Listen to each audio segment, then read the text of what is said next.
Hello, my friends. We are officially entering into prep week for the 2023 New Year, New You Blasting Challenge. This year's nutrition component is a clean keto. So I have done keto, been in a ketogenic state for almost 5 years now. My husband and I made the swap a few years back, so we're just going to chat about the stuff that I have learned, the things that I have researched, things that worked, things that didn't, things to kind of keep an eye out for, and ways to start making the transition if that is something you choose to do. So for starters, babies are born in a state of ketosis. It is metabolic flexibility. It is the ability to use fat for fuel. Breastfed babies maintain a state of ketosis until they start taking in solids or additional foods, which changes that. So being in a low to moderate state of ketosis is not a bad thing. It is the ability for your body to operate on different types of fuel. What you're wanting to watch out for is you don't want to be filling both fuel tanks. So your body can burn carbs and glucose, sugar. It's a lot faster, it's a lot more readily accessible. It's easier, so our bodies are inherently lazy. They're going to go for the easy fuel source first. So if you're always filling your carb and sugar tank, your body's going to keep going there. If you're eating a bunch of fat at the same time as a bunch of carbs, you're filling both tanks, but your body cannot burn both, and it's always going to go easy, which is why they say it leads to fat storage. But at the same time, if you eat an extremely low fat diet and this tank stays low, there are certain functions in the body like female hormones.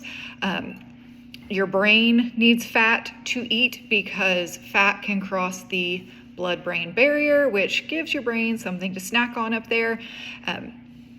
They're starting to call Alzheimer's type 3 diabetes because it gets to a point where your brain cannot use the sugar and carb source for fuel anymore, and it struggles. And because your brain is made of fat, it starts to try to fuel itself and eat itself. So healthy fats in your diet shouldn't be demonized. They're a good thing. But if you're eating equal parts fat and sugar and carbs, yes, you will end up with fat storage on your body. So switching into a state of ketosis, the first thing you want to do, the real problem that you're looking to eliminate, is sugar. It is on every label. It is in everything. It is insane the amount of sugar that is in all of our food. Even things that are completely savory or you would think have no reason to have sugar in them. The first time I started looking at labels, I went to my pantry, I took out a bunch of salad dressings. All of my salad dressings had tons of sugar in it. So without even realizing it, I was taking in hundreds of grams of sugar per day, and then get into the starches and the carbs. So step one, if you're gonna do it, just go toss the sugar.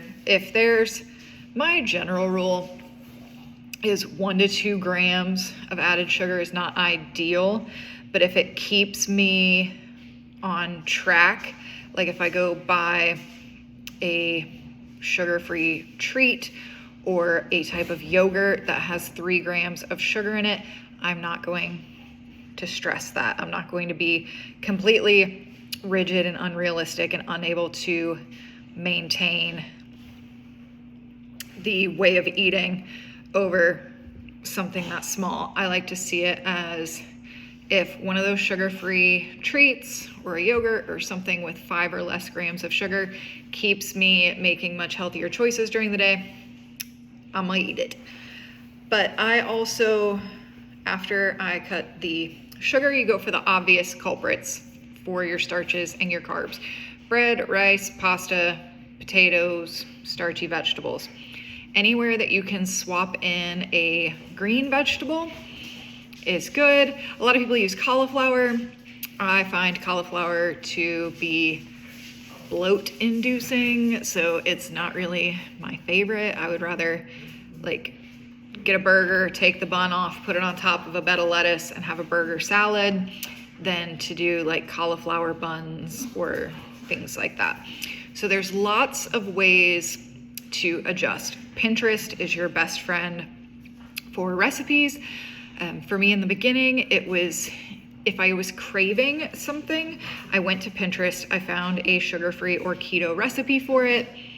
I made it. Sometimes it was an epic fail, sometimes it was delicious, but usually the process of making the food item and getting those flavors into my mouth was enough to satisfy the craving to keep me going. So after you cut out the sugar, the obvious starches, the biggest thing you need to focus on is prioritizing your protein. Out of all the macronutrients, protein is what you need the most. Our body is made of a whole lot of muscle.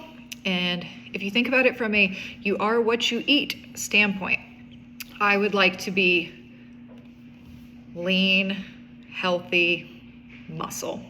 Some healthy fat in there too, but lean muscle for the most part. So protein, priority. Animal protein is best. You can do a vegan or vegetarian or pescatarian keto. Obviously, it's a little bit harder.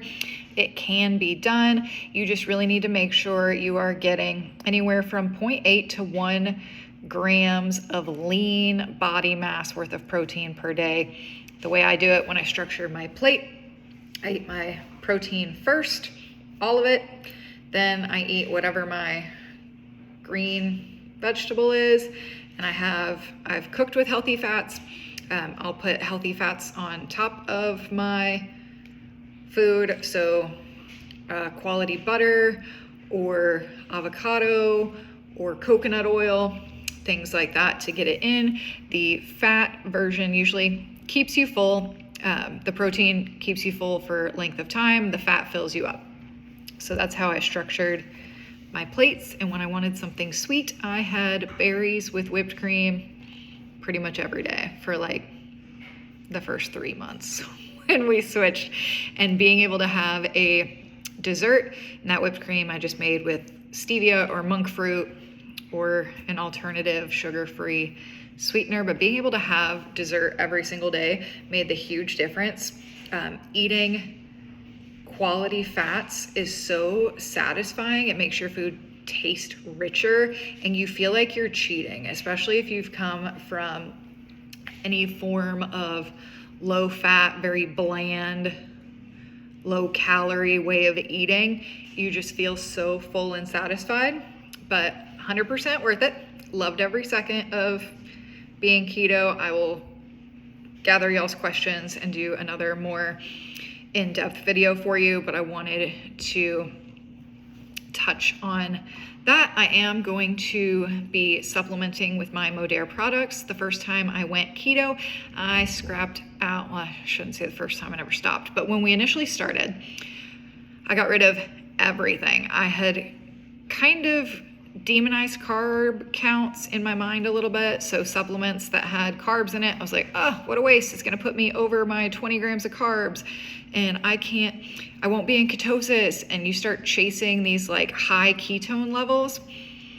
Unless you're doing this way of eating for treating something like epilepsy or cancer or things like that, you don't need to eat 90% fat and chase these super high blood ketone readings with exogenous ketones. It's just not necessary. Good amount of protein, some fat until you're full, toss some green veggies in there, you're good. I'm definitely supplementing with my collagen because the first time around, I lost a whole bunch of weight very quickly. And with that, I lost a whole bunch of hair, muscle mass. I was very flat all the way around. I didn't feel strong, but you know, once you're in that weight loss groove, you're just watching that scale number plummet and it can become a little addicting. So just bear that in mind. There can be very clean and healthy keto. The fad that everybody talks about is eating 90% fat with a little bit of meat in there, and that's 100% unnecessary. I'm personally going to use my collagen every morning. It is 1 tablespoon. I ordered the Phytos, which is the reds, greens, and golds, which is all of my micronutrients and phytonutrients. I don't necessarily love eating a lot of vegetables, at least not without a whole bunch of butter and cheese. So I am aware of that fault, so I will be supplementing for that. I also have the Trebiotic, which is the only pre, pro, and postbiotic on the market. So you get all of the good biotics that are excellent for gut health. So that is what I'm going to be taking. I did order the Trim as well, which is more of your like fat loss, not weight loss product. It helps your metabolism get boosted for your body to burn fat more effectively, which pairs beautifully with a clean ketogenic way of eating. So I will do a more in-depth video on the supplements. I'll show them to you. I've got some of them here, but I'm waiting on one more box, and I'd rather do it all at once. But there is a $10 code that you can save to get the same supplements that I'm using. I will load up a shopping cart for you, and I will drop the link to the cart and the $10 off coupon in the comments and notes for you. Whatever keto questions you have for more detail, drop them here and I will get those answered later for you as well. All right, it's prep week. Start doing what you can. I find I drink water much more effectively with a straw and out of a giant cup. So that will be me. I am working on getting a gallon of water per day and lots of hot yoga. All right, I'll see y'all soon and we'll chat more.